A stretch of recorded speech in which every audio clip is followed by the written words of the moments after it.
So when you're standing at the front door and you're looking out that way, you're looking directly west.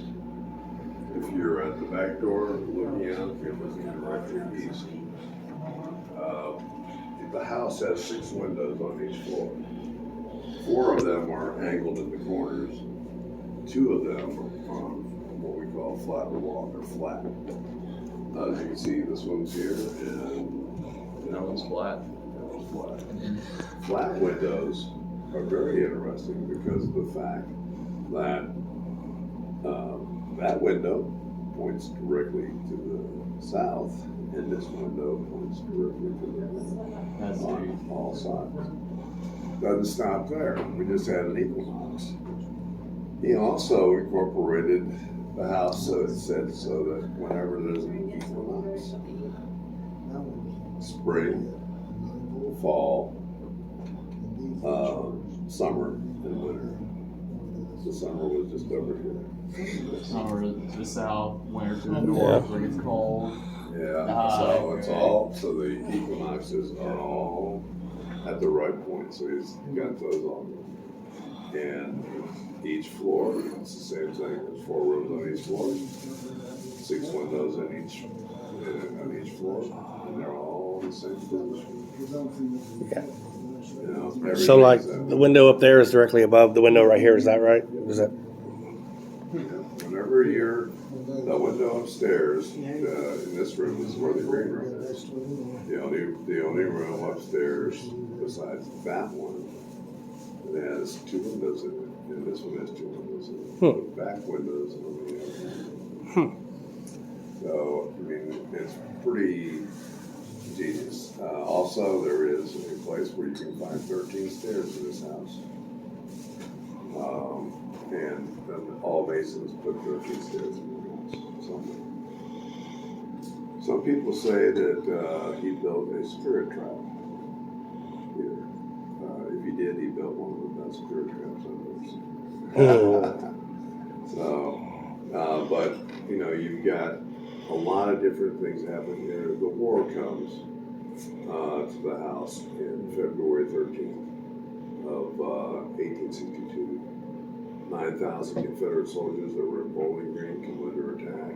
Their heavy artillery shelling, and that shelling went on for 3 days. The Union said, the Confederates said, forget it, we're going to leave. So they left. Why did they pick this house? The Caldwells, big into leather in Russellville, place in Auburn and also here, but his nephew was a captain in the Kentucky Six, and he happened to be up there. Kentucky Six becomes the Orphan Brigade later of famous Confederate fighting. So, and he becomes a colonel. Well, he is up there and he says, geez, my uncle's got a house down here. And it's perfect. If this house was built during wartime, you would think that it would be great for strategically, you could see off of every window and every window. Yeah. And it had a cupola up on top of it, and you could see it all the way up, and it went up high. So that gives him all that thing. But he brought him here. It also had rail. So when the Confederates get here, there's 9,000 of them. The latest number that they've come down with that they believe was here out of all things was 9,756 men. All arrived here at the house. Horses, you name it, they were all here.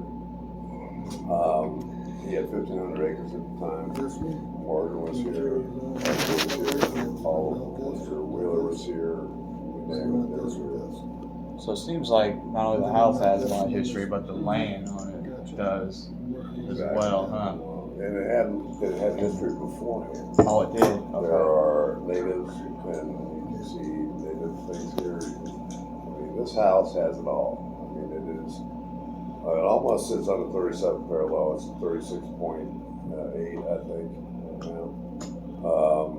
But very close to the 37th parallel. Most paranormals, a parallel in the whole world. Everything weird goes on in the 37th parallel. So this house has got that going for them. It is got underground water. It's got limestone. It also has topographical maps. The magnetic ley lines run through this property tremendously. There's a fault line just a little bit north of it that nobody knows about. Talks about it's about that long, but it's also above this. It sits on a Mammoth Cave is the 37th parallel. Mammoth Cave runs all over this place, and the caves through here are defense all over the place. So you're dealing with all of that. The men come here. They did amputations. A lot of men made it out. A lot of them didn't. There's body piles here. There's mass graves here. All of that, all from that period. The generals met in that room in here, changed in the parlor, and they decided to use their forces to go to, they split their forces. They said, we're going to go to Nashville, we're going to go to Shiloh. So most of the forces went to Shiloh. The Kentucky 6th, which became the Orphan Brigade later, went to Shiloh. I'll tell you how they got the name Orphan Brigade in a second. But then they left. 2 days after they left, the Union was around here. There was a lot of little scrimmages around because Morgan had the cavalry and he was running around the encampment here. And they'd every once in a while they'd bump into each other.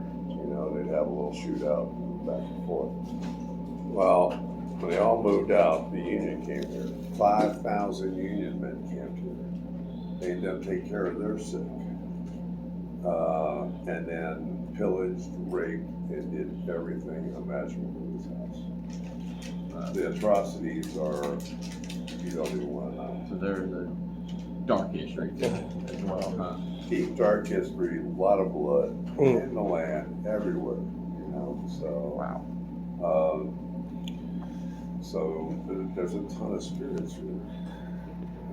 People go like, oh, the house is haunted. What, you got three or four spirits? And I'll tell them, no, you probably got 200 you can talk to. If they're willing to talk to you, you can have one heck of a night. And I've seen it so bad where I want to go outside and sit in my truck and go, I need a break. It's that bad. She doesn't come here very often. She's had some bizarre experiences here. So have I. I like bizarre. So, but it's a very, very active home. He then goes into, after the Union leaves, they go down to Franklin. When they did, it caused quite a ruckus down there. They seal off. They now have all Kentucky, and they install martial law. Mm-hmm. And they make it, if you're a prisoner or if you are a Confederate fighting outside of Kentucky, you are now a criminal. And if you go back to Kentucky, you'll be hung for treason. So, during the Battle of Shiloh, the general was sitting there watching some of his men of the Kentucky 6th get shot. And they were aware of that mandate. And they knew that they couldn't come back. If they came back, they would be underneath attack. So it would have to be a battle. So, as they're dying on the field, he says, "Oh, my poor orphans," because he knew that they didn't have a home. And that's how the Orphan Brigade came. The Orphan Brigade celebrated every one of their anniversaries of the Civil War here until 1910. That was the last year that they had the regalias here and everything else. 1910 was the last year they had it here. But the property is covered with everything. Some names you might want to remember here. The Caldwells, the whole Caldwell family. So you have several. Said Fanny, what's her name?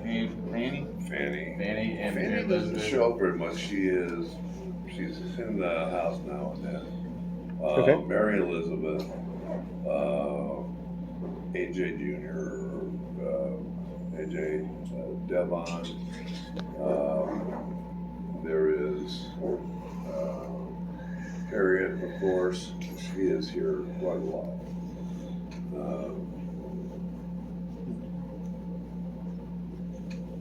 There are tons of soldiers. Maurice Jerome Clark is here. He has some interesting regalia over there. He was, do not call him Sue Monday. He doesn't like that. He doesn't like to be called the She-Devil.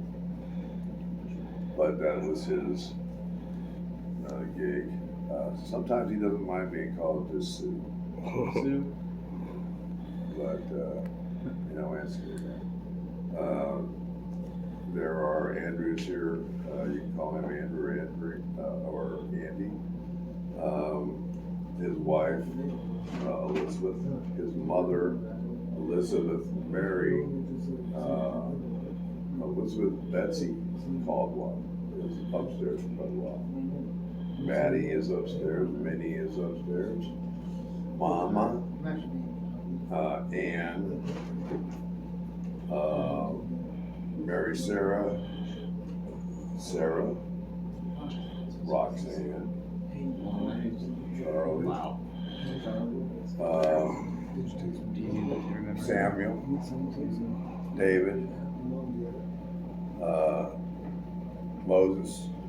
Those are all what they consider to be slaves, but they don't consider themselves slaves in this house. They were part of making something in this house. Just they took care of their kids. They thought the same way about them. I mean, there was Irish here. You'll get Mexican here. So if you go, ¿Cómo se llama?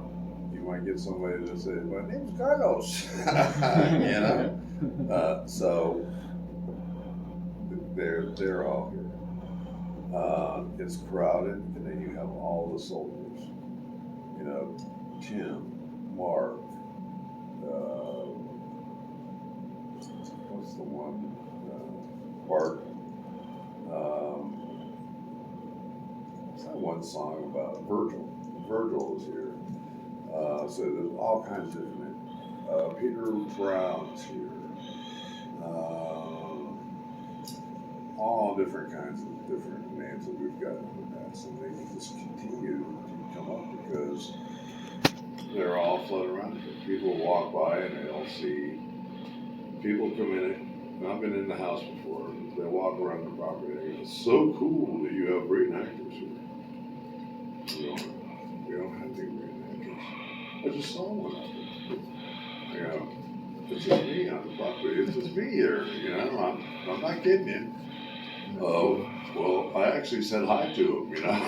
It was like I saw him. And I said, "Yeah, I know you did." I really know you did because I've seen him before. But that's the kind of stuff that goes on here. It's amazing.